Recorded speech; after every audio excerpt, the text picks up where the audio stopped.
Hello students, रैखिक असमीकाएं chapter हमारा चल रहा है अभी।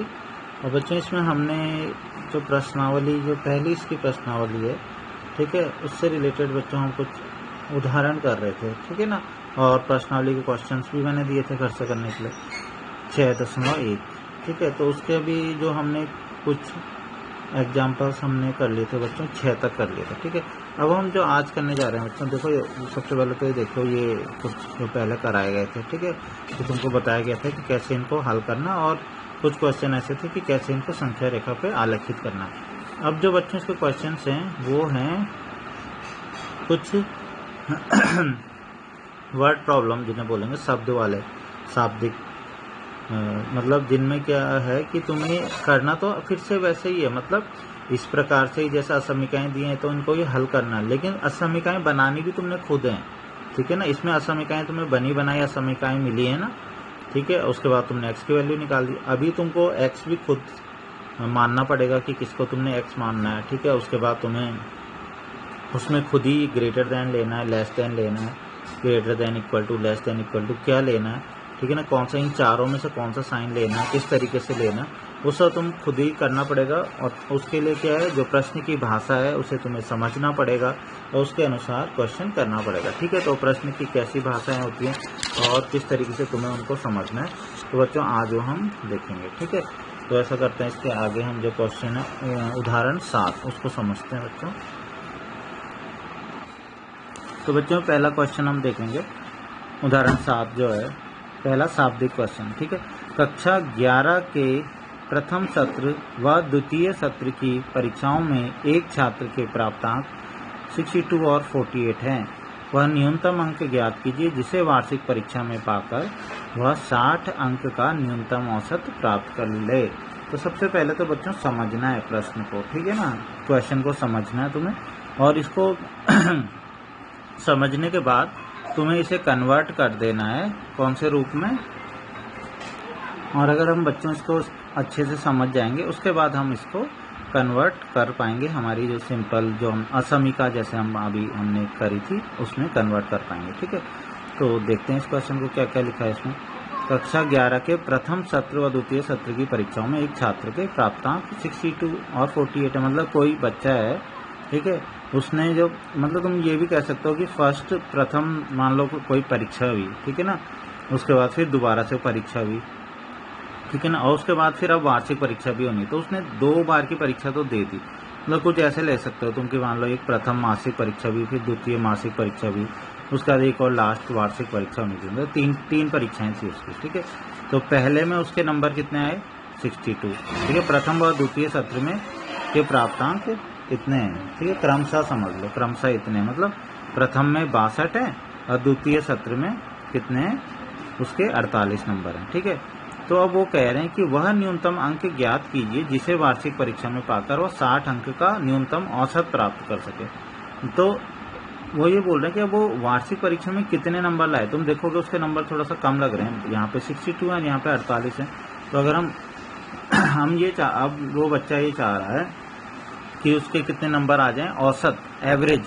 तुम एवरेज भी जानते होंगे, औसत किसे कहते हैं, औसत कहते हैं कि जिन भी संख्याओं का हम औसत ज्ञात करते हैं बच्चों, जरूर तुमने ये पिछली क्लास में पढ़ा होगा, जिन भी संख्याओं का हम औसत ज्ञात करते हैं तो कैसे ज्ञात करते हैं, उन संख्याओं को हम आपस में जोड़ देते हैं और भाग कर देते हैं हम उसको, जितनी वो संख्याएं होती हैं। मान लो हमें 2, 4 और 5 का, हमें 8 का हमको औसत निकालना है, ठीक है। तो हम क्या करेंगे, इनका औसत निकालने के लिए इनको हम क्या कर देते हैं, जोड़ देते हैं, और कितनी संख्याएं, 1, 2, 3, इससे भाग कर देते हैं, तो ये औसत निकल जाता है, ठीक है ना। अगर संख्याएं ज़्यादा हों, ठीक है ना, तो मान लो संख्या यहाँ पे एक और होती है 4, ठीक है ना, मान लो 7 होती है यहाँ पे, +7, और तब किससे भाग करते, 4 से भाग करते, तो ये औसत निकालना इसे कहते हैं। तो अभी अगर हम देखें बच्चों, तो औसत, तो वो यही चाह रहा है कि क्या, कि औसत जो आए उसका वो कितना है, न्यूनतम 60 अंक आए। तो सबसे पहले तो वो क्या चीज़ चाह रहे हैं, ठीक है, तो वह न्यूनतम अंक ज्ञात कीजिए जिसे वो वार्षिक परीक्षा में, तो वार्षिक परीक्षा के अंक हमें निकालने हैं। तो हमने सबसे पहला काम तो हमारा ये है कि हम क्या करेंगे, मान लिया कि माना छात्र वार्षिक परीक्षा में x अंक प्राप्त करेगा,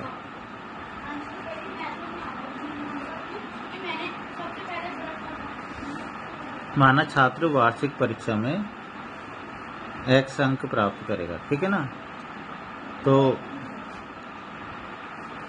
बच्चों देखो, तो एक तरीके से ये हो गया कि अब देखो ध्यान से, उसके पहले में अंक कितने थे 62, दूसरे में कितने थे 48, और तीसरे में हमने मान लिया कि कितने होंगे, तीसरा मतलब वार्षिक परीक्षा में x होंगे। अगर हम इन तीनों का औसत निकालें बच्चों, तो इनका औसत क्या आएगा, देखो पहले में मिले थे उसे 62 नंबर, दूसरी परीक्षा में उसे मिले 48 नंबर, ठीक है ना। तीसरी में हमने मान लिया कि उसको कितने नंबर मिले, उसको x अंक मिले, ठीक है ना। अब हमने औसत निकालना, तो मैंने तुम्हें समझाया था ना औसत कैसे निकालते हैं। जितनी भी वो अंक होते हैं, जितनी भी वो संख्याएं होती हैं, उनको जोड़ते हैं और क्या करते हैं, उनको भाग करते हैं 3 से भाग कर, मतलब 4 से 5 से, जितनी वो संख्या होती है उनसे भाग करते हैं। तो यहाँ कितनी 1 2 3 है ना, तो हम 3 से भाग करते हैं। तो इससे बच्चों ये औसत आ गया, मतलब उसका पहला सत्र द्वितीय सत्र वार्षिक परीक्षा में मिला के कितना औसत है वो ये आ गया, ठीक है ना। लेकिन अब कहा क्या, उसे चाहिए कितना ये औसत बच्चों, उसे ये औसत जो है ना, ये हमने औसत निकाली, इतना तो समझ में आ गया होगा कि ये पहली परीक्षा है, ये दूसरी परीक्षा है, तो तीसरी जो वार्षिक है उसमें मान लेते हैं उसके x नंबर आए हैं, x ही हमें निकालना भी है, ठीक है। और x नंबर उसके मान लो उसमें आते हैं, ठीक है। और हमने इसका औसत निकाला तो उसको भाग किया 3 से, ठीक है। तो कितना, और दूसरा अब हम कंडीशन देखेंगे कि जो औसत है वो हमें चाहिए कितना। तो वो देखो लिखा हुआ है, जिसे वार्षिक परीक्षा में पाकर वह छात्र 60 अंक का न्यूनतम औसत प्राप्त कर सके, मतलब उससे ये जो औसत है वो 60 अंक का न्यूनतम औसत चाहिए। तो 60 अंक का न्यूनतम औसत, पहले इसको समझना है। तो अगर तुम इस चीज़ को समझ जाओगे तुम इजीली कर लोगे। तो इसका मतलब है ये औसत कितना चाहिए, 60 का चाहिए। तो इस चीज़ को बच्चों में समझना, 60 अंक का न्यूनतम औसत। तो बच्चों ये औसत तो हमने निकाल लिया, ठीक है। अब हमें ये कितना चाहिए, 60 अंक का। तो इसको मैं इसके बराबर में लिख लेता हूँ 60, ठीक है ना। अब लेकिन ये हमें 60 अंक का, अब एक शब्द उन्होंने लिखा है न्यूनतम औसत चाहिए। तो अब इसको समझना है कि हमें असमीका का यहाँ पे कौन सा वाला चिन्ह लगाना है, ठीक है। यहाँ पे असमीका के जो चिन्ह होते थे 4 टाइप के चिन्ह है ना, ठीक है। तो असमीका का तुम्हें उनमें से कौन सा चिन्ह लगाना है, तो वो आएगा समझ में इससे, इस लैंग्वेज से, कि 60 अंक का न्यूनतम औसत। न्यूनतम होता है बच्चों कि 60 अंक कम से कम, न्यूनतम का मतलब कम से कम। तो उसको कम से कम कितने नंबर चाहिए, 60। इसका मतलब क्या हुआ, उसे 60 या 60 से ज़्यादा, मतलब उसने कहा कि मेरा एवरेज 60 तो आ ही जाए, मतलब न्यूनतम मेरा 60 आ जाए, मतलब 60 से चाहे ज़्यादा हो जाए, 60 से कम नहीं होना चाहिए। तो इसका मतलब है जो ये मार्क्स हैं वो क्या होने चाहिए, 60 से ज़्यादा होने चाहिए, या फिर कितने हो जाएं, 60 हो जाएं, ठीक है। तो ये लैंग्वेज तुम्हें समझनी कि उसको जो औसत चाहिए, ये वो औसत है जो उसे चाहिए, ठीक है। ये वाला जो औसत है वो कितना होना चाहिए, वो या तो 60 हो जाए, मैंने बराबर का चिन्ह इसलिए लगाया है, ठीक है। वो चाहता है, वो लड़का चाहता है कि ये जो औसत आएगा वो या तो 60 हो जाए, मतलब बराबर का चिन्ह आ जाए, या फिर 60 से ज़्यादा भी हो जाए तो भी चलेगा, ठीक है ना। तो इससे हमें पता चला है कि यहाँ पे कौन सा वाला चिन्ह लगाना है। उसको ऐसे नहीं कि लेस देन किया, उसे 60 से कम चाहिए क्या जो तुम लेस देन लगाओगे, नहीं, ठीक है। ग्रेटर देन भी खाली नहीं लगा पाएंगे, वो तो उस केस में कि अगर वो ऐसे बोलता है कि मुझे 60 से ज़्यादा चाहिए, लेकिन उसे न्यूनतम 60 चाहिए, 60 से ज़्यादा भी चल जाएंगे, 60 या 60 से ज़्यादा, ठीक है। तो इसलिए हम इस तरीके का चिन्ह लगाएंगे। इस चिन्ह का मेन चीज़ यही होता है कि इस चिन्ह का तुम्हें ध्यान रखना। तुम औसत भी तुम निकाल लोगे, 60 भी तुम्हें पता है यहाँ रख लोगे, लेकिन अब चिन्ह कौन सा लगाओगे, तो इससे गड़बड़ी होने के चांस होते हैं, ठीक है। इसके बाद इसको सॉल्व कर लेंगे बच्चों, ठीक है। इसे सॉल्व कर लेते हैं, कैसे सॉल्व करें, पहले ऐसा करते हैं, इसको यहाँ पे सॉल्व कर लेते हैं। कितना हो जाएगा ये, 110 हो गया ना, 62 और 48 कितना हो गया, 110 धन x बटे 3, ठीक है। ये सॉल्व करना तो हमने सीखा है, इसमें तो कोई भी दिक्कत नहीं है, ठीक है। बहुत सारे क्वेश्चन कर लिए। अब हम क्या करेंगे, इस 3 को हटाना चाहते हैं तो दोनों ओर क्या कर देते हैं, 3 से गुणा कर देते हैं, ठीक है। तो 3 से गुणा कर दिया, 3 से 3 ही कट जाएगा, ठीक है। कितना जाएगा, 110 प्लस x, 3 छके 18, 180। हमें x अकेला चाहिए ना, 110 नहीं चाहिए ना, तो क्या कर दें, 110 घटा देते हैं दोनों ओर, ठीक है, क्योंकि हमें 110 नहीं चाहिए था, दोनों ओर 110 घटाने पर, तो 110 से 110 कट गया। यहाँ पे क्या है, 180 से 110 गया तो कितना हो गया, 70 हो गया। तो इसका मतलब है हमसे क्या पूछा गया था कि छात्र वह न्यूनतम अंक ज्ञात कीजिए, ठीक है ना, अंक निकालने थे, तो हमने x माने थे ना, तो इसका मतलब है उसे कितने नंबर चाहिए, 70 या 70 से ज़्यादा। इसका मतलब वह न्यूनतम अंक जो उसको चाहिए थे वो कितने, 70 है। ठीक है, तो हमारा आंसर कितना आ गया, 70 आ गया। तो उसे न्यूनतम कितने अंक चाहिए, 70 अंक चाहिए। मतलब अगर 70 नंबर उसके आ गए ना, 70 नंबर जैसे ही आए तो उसका 60% उसका औसत बन जाएगा। 70 से ऊपर आए तो 60 से ऊपर जाता जाएगा उसका औसत। तो उसे न्यूनतम कम से कम उसके 70 अंक अगर आ गए तो उसके 60 से ज़्यादा उसका औसत बन जाएगा। तो इस तरीके से बच्चों से करना था। नेक्स्ट क्वेश्चन बच्चों हम देखते हैं उदाहरण 8। ठीक है, लास्ट है ये उदाहरण इसमें। ठीक है, इसके बाद प्रश्नावली में क्वेश्चंस हैं कुछ इससे रिलेटेड ही, मतलब जो लैंग्वेज वाले क्वेश्चन हैं। ठीक है, क्रमागत विषम संख्याओं के ऐसे युग्म ज्ञात कीजिए। इसमें सबसे पहले बच्चों तुम्हें ये पता होना चाहिए कि क्रमागत किसे कहते हैं। ठीक है ना, तो अगर हम इसकी बात करें, अभी मैं क्वेश्चन लिख रहा हूँ, तो इसमें सबसे पहले ये होता है कि क्रमागत। तो बच्चों क्रमागत उसे बोलते हैं जो क्रम से हों, एक के बाद एक। ठीक है ना, क्रमागत उसे बोलते हैं जैसे कि एक के बाद दो, दो के बाद तीन के बाद चार। ठीक है ना, लेकिन अब उसमें ये भी होना चाहिए कि उन्होंने दिया क्या है। अगर तो उन्होंने कहा कि क्रमागत प्राकृत संख्या, तो तब तो प्राकृत संख्या लेनी पड़ेंगी। 2 के बाद कौन सी प्राकृत संख्या आती है, 3 के बाद कौन सी आती है, 4, ऐसे। ठीक है, ऐसे ही उन्होंने जो संख्या बोली होगी वो हमें उसको लेना। अब यहाँ पे क्या है, क्रमागत का मतलब जरूरी नहीं है कि हमेशा जो डिफरेंस है वो एक का ही रहेगा। ठीक है ना, क्रमागत में थोड़ा ज़्यादा का भी रह सकता है। कैसे, जैसे यहाँ पे तुम देखोगे जो क्रमागत दे रखा है वो कैसी संख्या है बच्चों, विषम संख्याएं है ना। अब विषम संख्याएं हैं तो विषम संख्याओं में तुमने खास बात देखा होगा, विषम संख्याओं में कितने का अंतर होता है। विषम संख्याएं क्या, विषम संख्याएं में क्रमागत ले रहा हूँ। ठीक है ना, विषम संख्याएं कैसी होती हैं, मान लो 1 है, 3 है, 5 है, 7 है, ऐसे ही तो होती है विषम संख्याएं। ठीक है ना, 9 है, मतलब जो 2 से भाग नहीं जाती है वही विषम संख्याएं होती हैं। ठीक है, तो इनमें कितने का अंतर है, देखो ध्यान से, 3 है तो फिर 5 है तो 7, 2 का अंतर है, 2 ज़्यादा होती जा रही है ना। ठीक है, तो क्रमागत जो सामान्य अगर बोलते हैं, क्रमागत संख्याएं बोलते हो, तब तो एक का अंतर होता है, 1 अगली 2 3 4 ऐसे होता है, तब 1 का अंतर होता है। लेकिन अगर विषम बोले या सम बोले, सम में भी 2 का अंतर होता है। ध्यान से देखो, 2 4 6 8, 2 का अंतर है ना। विषम में भी 2 का अंतर है। ठीक है, तो ये तुम्हें सबसे पहले समझना कि क्रमागत विषम संख्याओं के ऐसे युग्म जानते हो तुम, जोड़े। ठीक है ना, मतलब क्रमागत विषम संख्याओं के ऐसे युग्म ज्ञात कीजिए जिसमें दोनों संख्याएं 10 से बड़ी हो और उनका योगफल क्या हो, 40 से कम हो। ठीक है, तो सबसे पहले तो हम वो मान लेते हैं कि वो क्रमागत संख्याएं हैं। कि हमें जोड़े बनाने हैं ना, मतलब 2 लेने हैं, 2 एक साथ लेने, तो मान लेते हैं, दोनों संख्याएं मान लेते हैं। ठीक है ना, तो माना छोटी विषम संख्या, एक छोटी होगी एक बड़ी होगी। ठीक है ना, तो माना छोटी विषम संख्या कितनी है, x है। ठीक है, तथा बड़ी विषम संख्या बता सकते हो कितनी हो। अब ऐसा नहीं कि तुम्हें बड़ी विषम संख्या यहाँ पे y मानने लगे। ठीक है ना, इस तरीके से कुछ करने की जरूरत नहीं है। सीधा तुम्हें क्या करना है, तुम्हें जब पता है, अभी मैंने तुम्हें बताया कि इनमें कितने का अंतर होता है, 2 का अंतर होता है ना। मतलब एक विषम संख्या अगर 3 है तो अगली 5 होती है ना, 3 धन 2 5। अगर तो एक छोटी विषम संख्या अगर x है तो बड़ी विषम संख्या कितनी होगी, x धन 2 होगी। ठीक है ना, तो बड़ी विषम संख्या कितनी है, x+2 है। तो ये चीज़ तुम्हें ध्यान रखना कि ऐसे नहीं एक x लिया एक y लिया, अभी तुम्हें केवल x में ही काम करना है। ठीक है, तो पहली छोटी विषम संख्या को मान लेना कि वो कितनी है, x है, और दूसरी को मान लेना x+2 है। अब जो कंडीशन दी है वो लगाते जाओ। सबसे पहले कहा कि दोनों संख्याएं 10 से बड़ी हैं, 10 से बड़ी है ना, इसका मतलब है, तो सबसे पहले प्रश्नानुसार हम लिखने क्या दिया है। ठीक है, इसका मतलब है कि जो x का मान है, ठीक है, वो क्या है, 10 से बड़ा है। ठीक है, अब दोनों तुम्हें 10 से बड़े दिखाने की जरूरत नहीं है। ऐसे नहीं कि तुम x > 10 दिखा रहे हो, x+2 भी, क्योंकि खुद ही सोचो कि जब x 10 से बड़ी है तो उससे बड़ी वाली संख्या तो तब बड़ी होगी ना। ठीक है, इतना तो सिंपल है कि ये संख्या है। ठीक है ना, अगर ये 10 से बड़ी है तो ये वाली तो और ये तो 2 बड़ी और है, तो वो भी तो 10 से बड़ी होगी। तो इतना करने की जरूरत नहीं है, केवल ये कर लेना।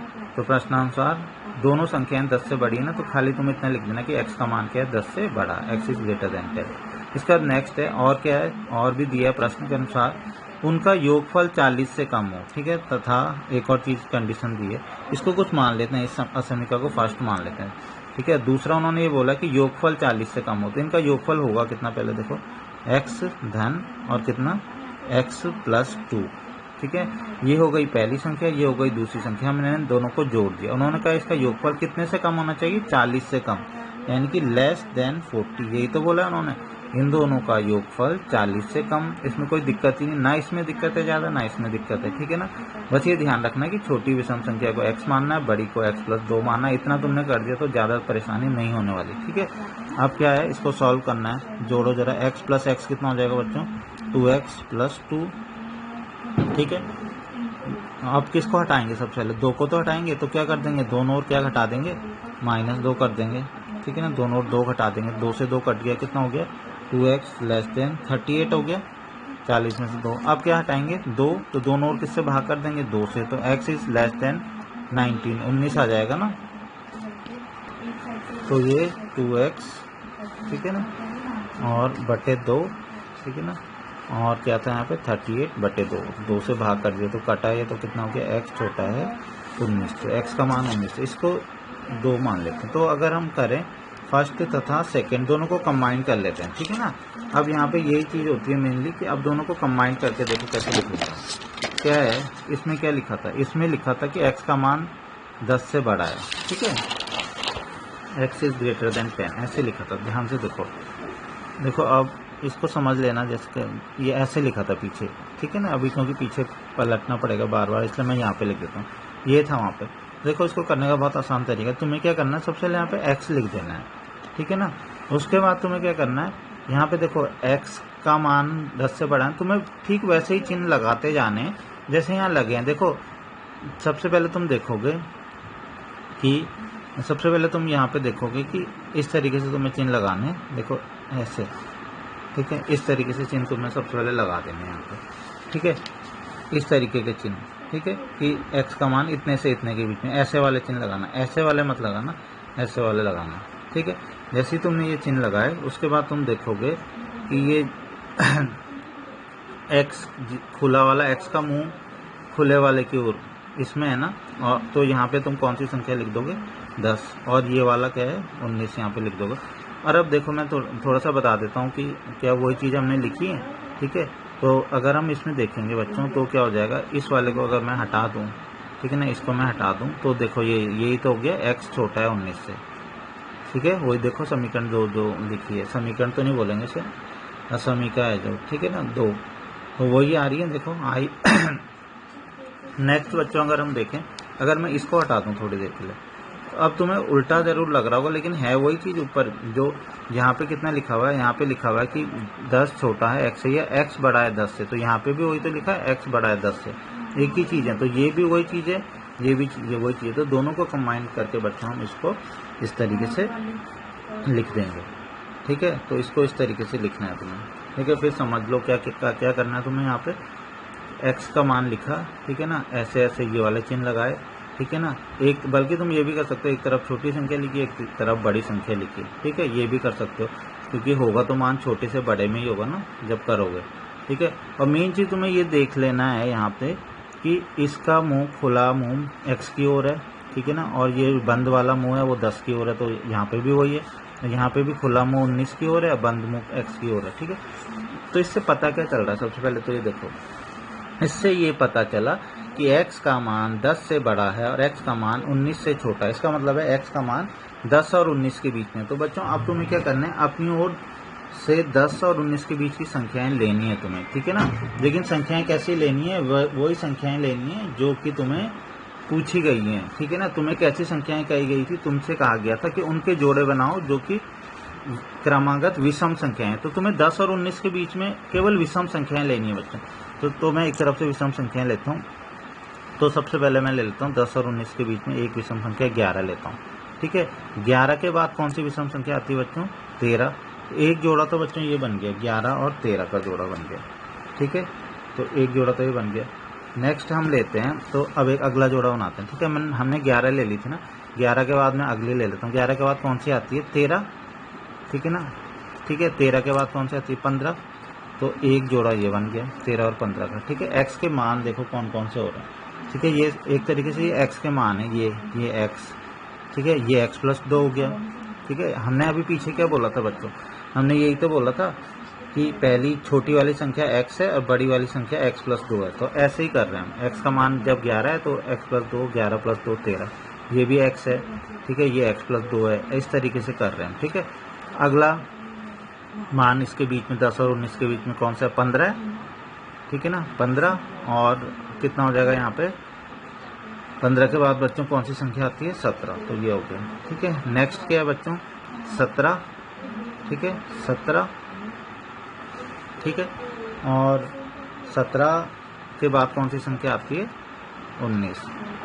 ठीक है, तो अब 17 के बाद जो नेक्स्ट लोगे वो कितनी हो जाएगी, 19। लेकिन यहाँ पे तुम्हें x का मान 19 से कम चाहिए, x का मान 19 से तुम्हें कम चाहिए, देखो लिखा हुआ है साफ साफ। ठीक है, x का मान 19 से कम, इसलिए तुम अब ये शुरू वाले x के मान है 11, तो x के मान तुम 10 और 19 के बीच ही ले सकते हो, 11, 13, 15, 17 तक ही ले सकते हो। ठीक है ना, ठीक है, x ये वाला मान x का नहीं है, ये x+2 है ना, तो ये हो सकता है 19 से ज़्यादा, इसमें दिक्कत नहीं है। मेन चीज़ है कि x का मान। ठीक है, तो यहाँ से हमें पता चल गया कि